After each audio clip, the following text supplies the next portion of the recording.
Hello. I am Nora McInerny. I am the host of the podcast Terrible. Thanks for asking. I am a published author.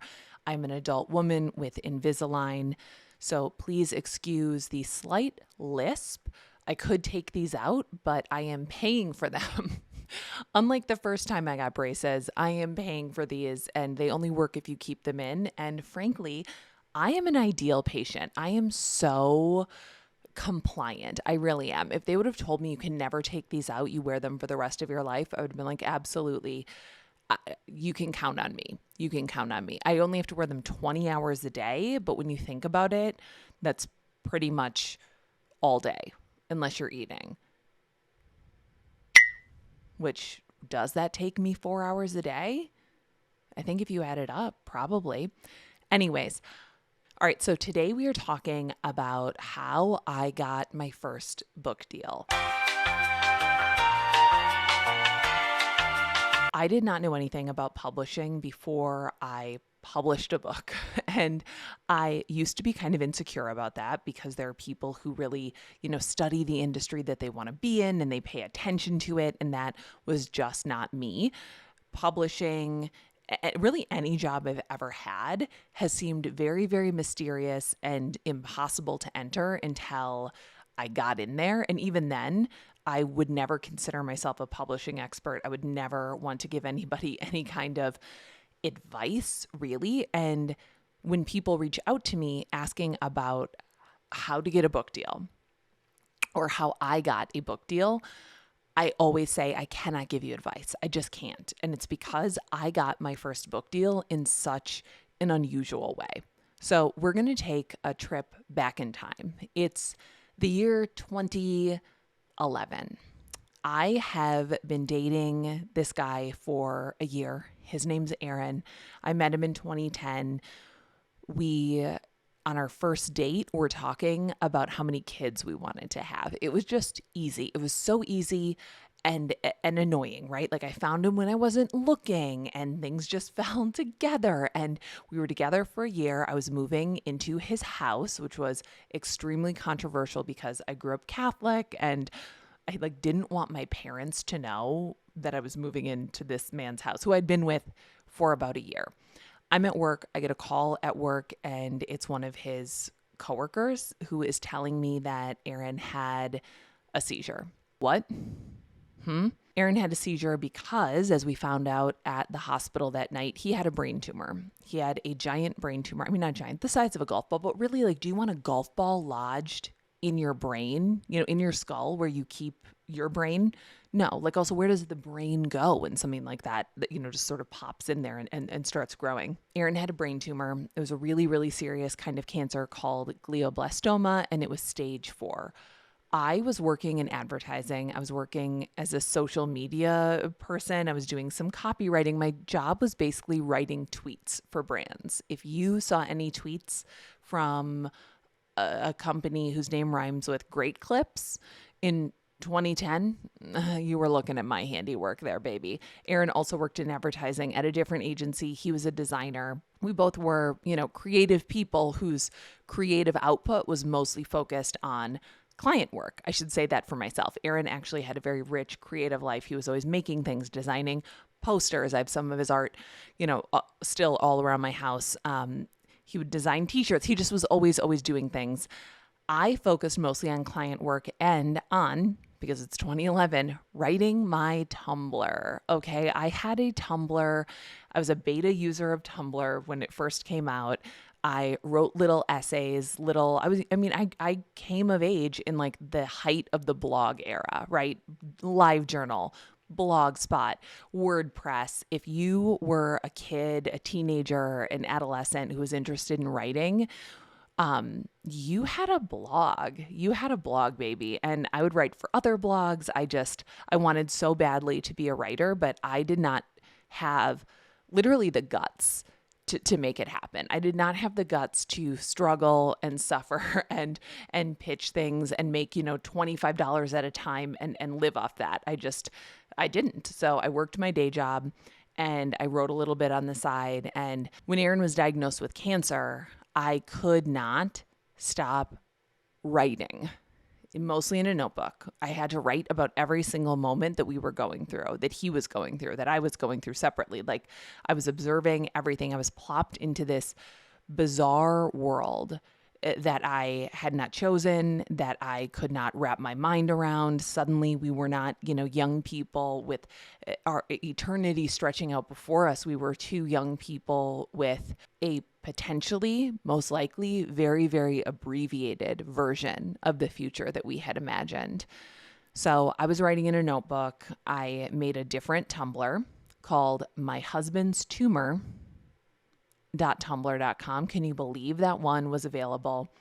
And I started writing on that. It was private. It was password protected. Aaron and I were the only people who were reading it. And then he invited his family to it, and I invited my family to it. Then we invited our friends to it. And I called it a love story with some cancer. It's not a cancer story.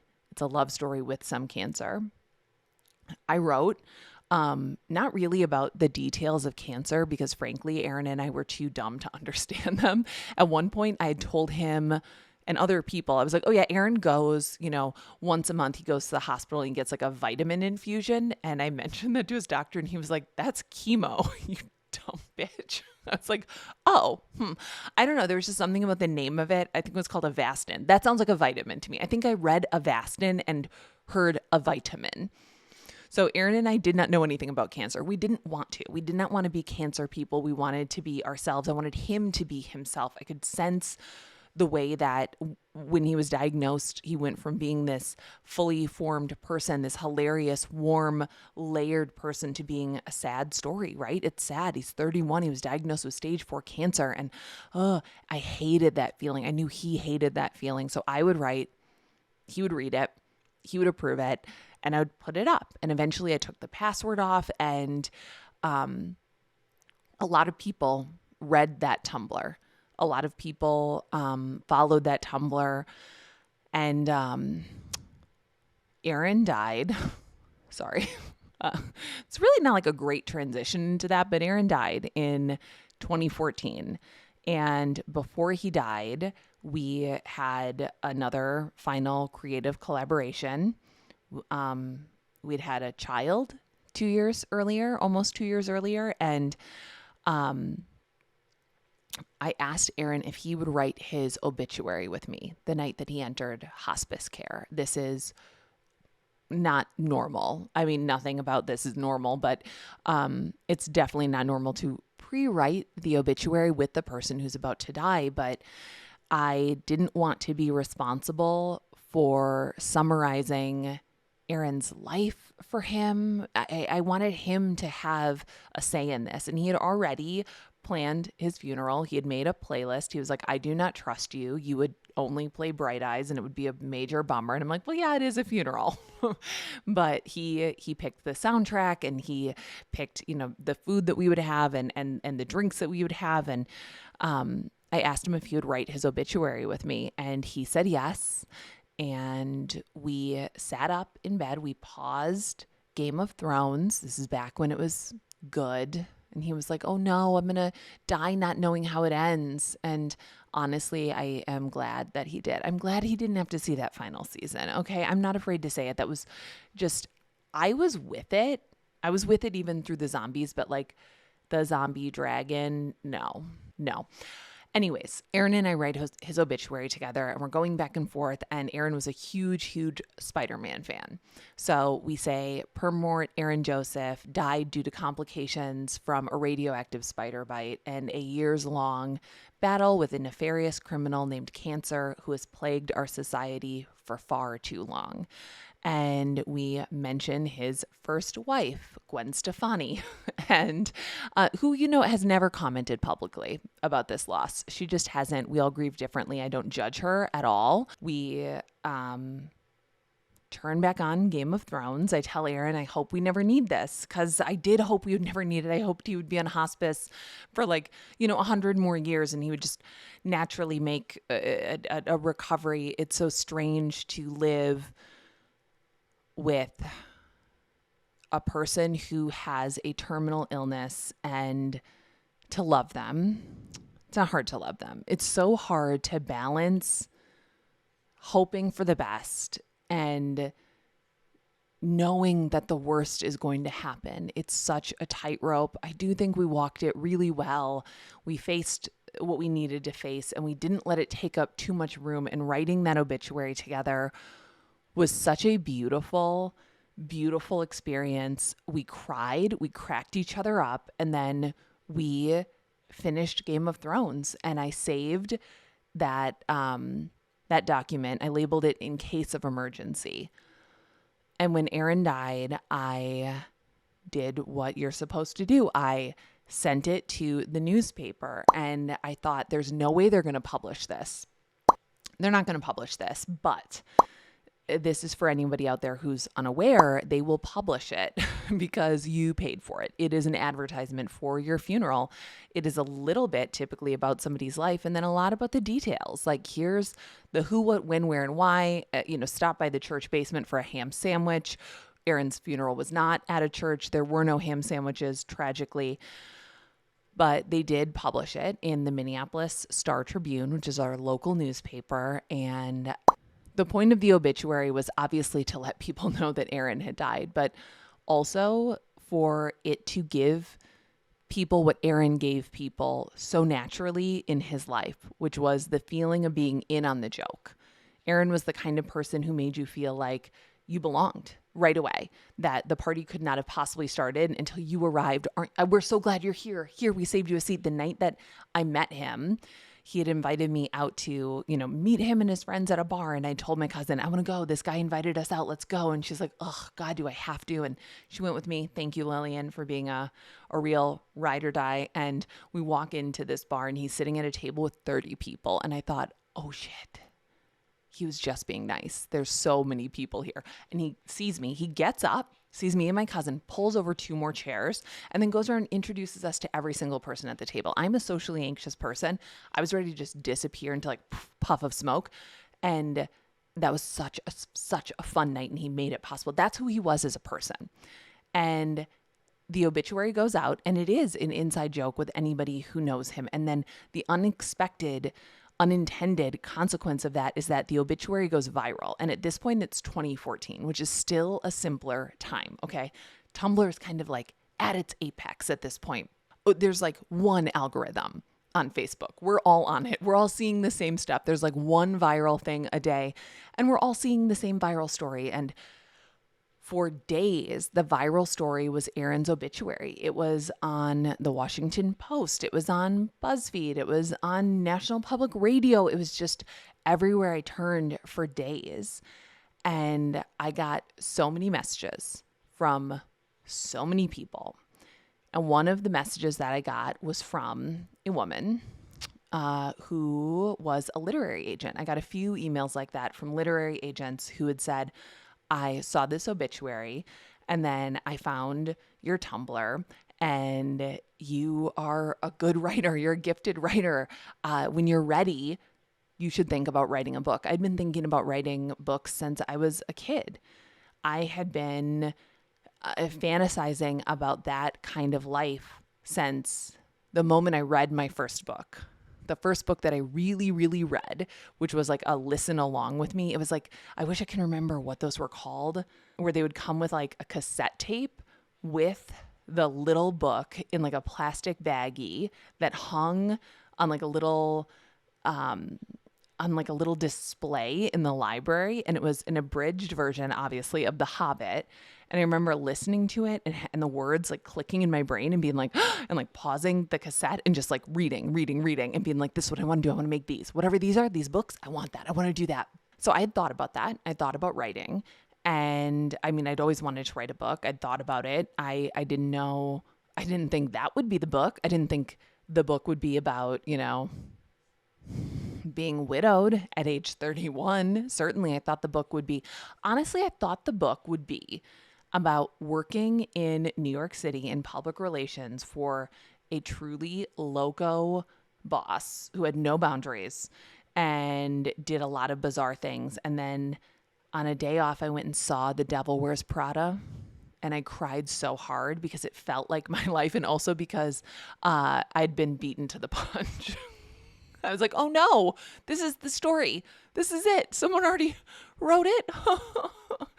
Oh, God. I did not think that would be the book. And every agent that I talked to had said kind of the same thing, like, when you're ready. And the one that I clicked with, Jess, my hero, one of my longest, definitely my longest professional relationship is with Jess Regal, who's my agent. I talked to her on the phone and I said, I want to do it now. I want to do it now. And that's crazy. That's nuts. That's not normal. But I had read so many books, so many memoirs when Aaron was sick, and they were wonderful. I read, Eat, Pray, Love. I read Wild. I read The Year of Magical Thinking. I'm pretty sure maybe I read that after he died. I can't remember. They were all written in retrospect, right? They were all written 10 years later, 20 years later, sometimes 30 years later, with that safe, comfortable distance that years of perspective gives you. And I was in it. The grief, the loss, it was like this. It was like just like a Bane mask over my entire face. And I just felt like being in it is also a perspective. Is it the widest perspective? Absolutely not. But I needed to write in that chaotic depth of grief where my brain was just flying through what this experience meant in the grand scheme of my 31 years of life. And also, for my future, raising a child without Aaron, I wanted to write that book and I wanted to do it right away. And even though that is kind of objectively nuts, my eventual agent, Jess, said, I get it. Let's talk. And we did, and I put together a book proposal and we sent it out. She sent it out. I actually think I will figure out a way to put my first book proposal up on online somewhere, because it is so not slick. It was a Word document. I mean, all book proposals, like, I don't know. I was used to like writing presentations for like advertising clients and it being like a really like, fancy PowerPoint, and that is just not book publishing at all. But I wrote my first proposal and she sent it out and I got so many rejections and I was not emotionally prepared for that at all. Did I think that I was just going to get like an offer right away? No. And also I was unprepared for people to be like, I don't know, dead husbands, they happen. But really you just need one. You just need one buyer. And Jess and I met with Julia Chaffetz, who was at HarperCollins at the time, and she understood, like she got it. It made sense to her, and that was it. That's how I got my first book deal. And there's a way of telling that story, and I've told it that way before, where it's like, I didn't really like, I didn't get an MFA, and I didn't have to query agents, and I didn't have to, whatever, and a way of telling that makes it seem like it was a fluke, right? I didn't really deserve it, but I will tell you, I did not get an MFA. I did not query agents. I also did not trade my dead husband for a book deal. Given a choice, I would pick him over my career for sure. But what I did do because of Aaron was I considered myself a writer even when nobody else did. When I met Aaron, he was the first person I had dated, and I'd had really serious relationships. He was the first person who was interested in my writing and who read it.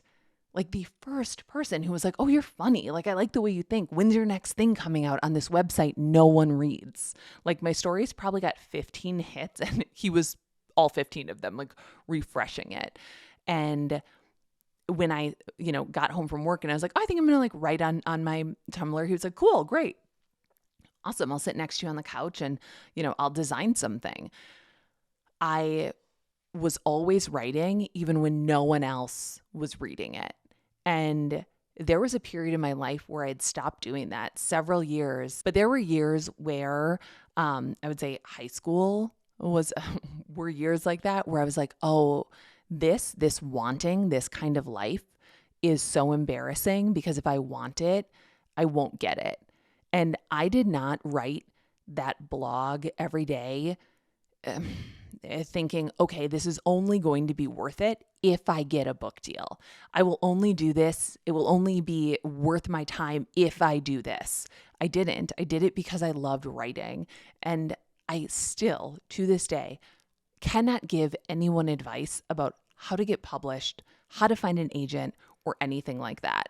And part of the reason is not just because I got it in a very unusual way, but also because the world is so different now. The market is so different now. And the world that I lived in, where you could write, a blog that, maybe a 100,000 people ended up seeing on Tumblr, which was even at its heyday, a pretty niche blogging site where you could write a blog and then just sort of have it pulled out of the internet ether and into a book. That world kind of doesn't exist. I didn't have, a big social media following at the time. And at the time that didn't matter. Nobody really had not nobody, but, having a huge social media following wasn't, a prerequisite for being published. I don't think it is right now for all genres of book, but there's a certain kind of book where it does help. So I don't know. I got to write that book. That book did well enough that I got to write another book. That book did well enough that I got to write another book. That book did well enough that I got to write this book that's coming out in October. I have this amazing career that I love, that I feel so grateful for. And I just never want to be a person who's I never want to appear like I'm trying to gatekeep information or that I have like some secret I'm not going to tell people. And also, I don't know that there is a secret. I don't know that there's a secret. I know a lot of writers who spent years, publishing in literary magazines or getting an MFA or querying agents until they finally found the right person, self-publishing their book and then having that book bought out by a big publisher. There are so many different paths to it, but whether or not you have a book deal, whether or not somebody is reading your writing or praising you for your writing, if you write, you are still a writer. All right, that is it. I can talk about this stuff all day long. I won't, but I could.